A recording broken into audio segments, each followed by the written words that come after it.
আসসালামু আলাইকুম। আমি আরাশ শান্ত। তো আজকে আপনাদেরকে দেখাবো যে মেট্রো রেলের যে দৃশ্যটা।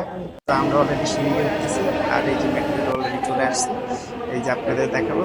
আর আমরা আজ বর্তমানে এখন মিরপুর 10, আর আমরা যাবো আপনার এ ভাইয়া মতিঝিল। সিরিয়ালে দাঁড়ান তো ভাইয়া। আমরা এই পর্যন্ত অপেক্ষা করতেছি, মেট্রো যেতে থামার পরে আমরা যাব মতিঝিল। তো অলরেডি সবাই সিরিয়াল দাঁড়িয়ে আছে, যেহেতু সিরিয়ালে যেতে দাঁড়াতে হবে। তো আর এই যে অলরেডি থেমে গেছে, আর আমরা কিছুক্ষণের মধ্যে উঠবো। আর আমরা মতিঝিলের বুঝতে যাব। তো আসলে যাচ্ছি আমরা একটু কাজ উদ্দেশ্যে। তো আশা করি এই পর্যন্ত আপনাদের ভালো লাগছে।